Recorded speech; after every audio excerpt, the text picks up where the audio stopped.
So let's start with Bills-Lions. Yeah, I like them too. I mean, I think the Bills-Lions has the chance to be like an extremely exciting football game. I mean, you first off, we know the Lions' defense is nothing special. We get that. You know, the Bills, explosive as they are on that side of the ball, throwing the football, can they run and replicate what they did last week to the Cleveland Browns on the ground? That's going to be something to watch for, even going forward for the Buffalo Bills. I don't know. I got to see it another time to believe it. You know, it's Cleveland. Everybody runs on Cleveland. So that's where I'd like to see one more, game of, okay, wait, downhill running James Cook and Devin Singletary, and see if that can truly be a part of the DNA of this offense altogether. I hope so. I think it's one of the things we both liked about the game last weekend is it wasn't so all on Josh Allen. So that's going to be one of the big questions of the football game. But the other side of that is the exact same question, Mike. I mean, Buffalo, again, can they stop an offense in Detroit that can run the ball, has good balance, can pass, and be explosive in the pass game? A Buffalo defense that has not been dominant here as of late by any stretch of the imagination. That's kind of where I see this game could be a lot of fun. We can have a lot of points scored, man. I'm looking forward to it. What do you think? How do you kind of see it?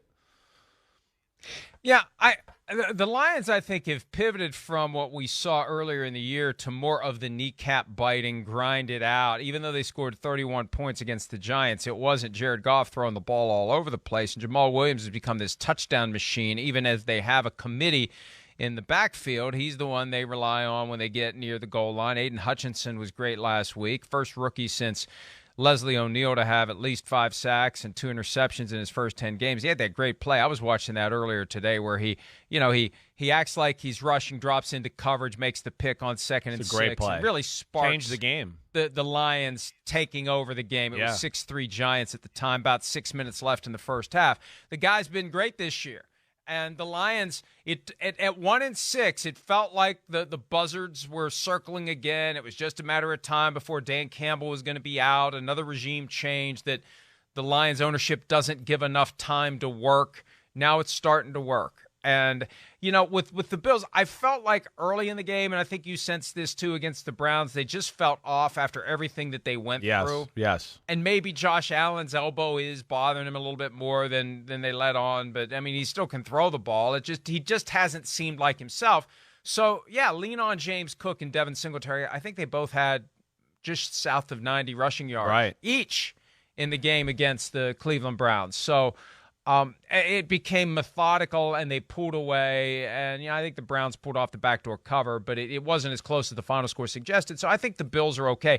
And I think back to what Deion Dawkins told me after the game, that they feel like it's a home game for them because it's the exact same routine that they went through this weekend. I mean, think about that. You turn around just a few days later. You go back and stay in the same hotel.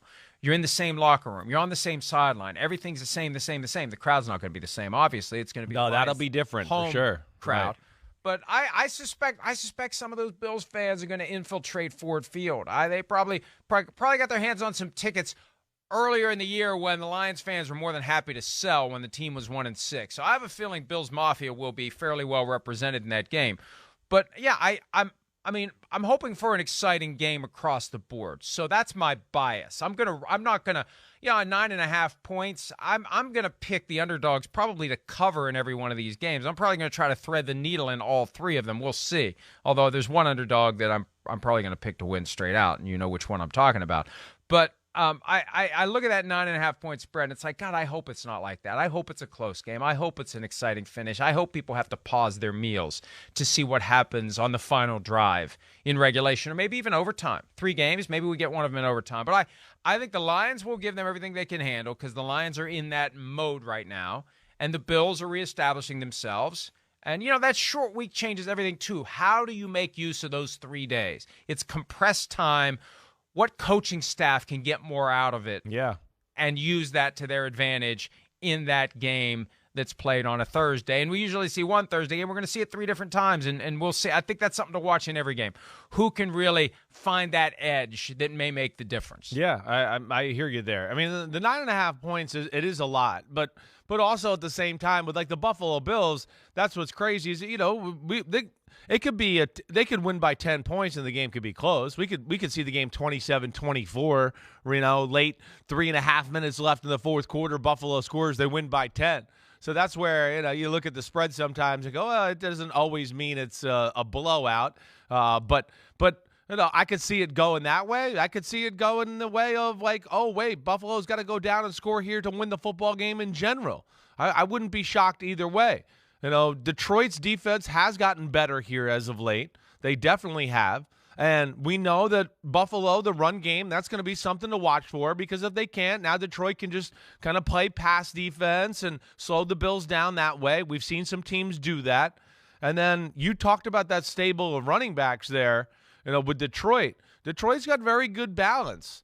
Last week, the Bills went all in on stopping the Cleveland run game.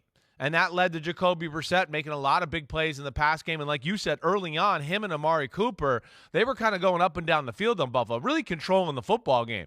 I mean, they dropped 2 touchdown passes. They could have gone up, if I remember, 14-0, something in that range. They dropped a touchdown pass on 2nd and 3rd down. Then the next drive, Jacoby Brissett fumbled the snap. So that score was a little misleading. And what I'll say, too, with Detroit, where they're a little different than Cleveland is, Mike, Detroit ties their stuff together well. They're very good at, hey, we're running this play. We're running this play. Hey, here's that fake of that run. Here's a play action pass that looks just like it. Now you're in trouble. And you add that with, some of the Amon-Ra St. Brown going across the field and all that. That's where I look at them being able to maybe put Buffalo's defense, which is reeling as of late, in some tough binds here, let alone something you and I talk about, right, a lot. And you're amazing with the pasta and meatballs, and for this occasion, turkey and mashed potatoes. It's just they got a little confidence going in there in Detroit.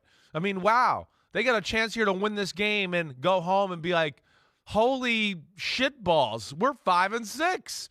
We're like kind of in this thing a little bit. By the way. Yeah. By the way, that thing you just said will not be on the menu for Thanksgiving. Oh, yeah, you shouldn't. They shouldn't leave it out. Leave it off. It's not a good one. but that's where, I don't know, Mike. There's a part of me that looks at this game and go, like, when people say it's going to be a blowout, I just go, I have a hard time thinking Buffalo is just going to do whatever they want against this football team. I'm glad I made you laugh this morning. I'm just picturing, as you're working through the buffet line, there it is. Man, I don't have the taste for that today. The spoon never moves. The spoon never moves from its original position.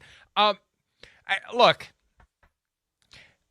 everybody's just handing the NFC North crown to the Vikings. They're 8-2. They lose tomorrow, they're 8-3. They got the Jets coming to town. Jets are good enough to go in there and beat them, 8-4. If the Lions win this one, they'll be 5-6. Right. They got the Jaguars at home. Right. They need some help, but they could make some things happen. Who comes to town? Right. You know who comes to town week 14? Who's that? If the Lions could win this game and get to 5-6, if they can do it, and they can, and then they beat the Jaguars and get to 6-6. Right. Week 14, the Vikings come to town. Yeah.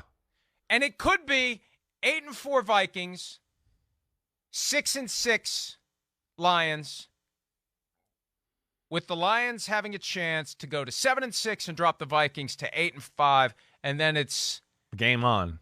Very interesting the rest of the way.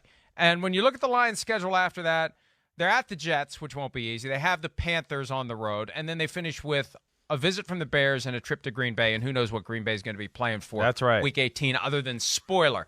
Wouldn't that be something if the Packers are playing the role of spoiler against the Lions Week 18? But this is, of the 3 teams right now in the NFC North, the Lions are in the best position to chase the Vikings, and it starts with beating the Bills.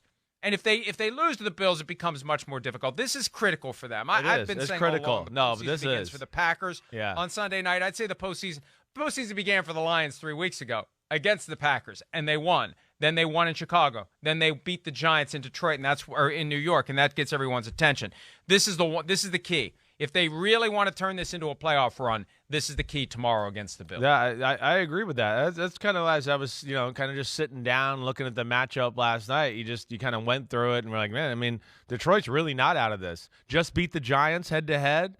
The Giants certainly could lose on Thanksgiving. We talked about yesterday the Giants' schedule coming up. It's not easy to where they could lose a few football games. You look at Seattle at 6-4.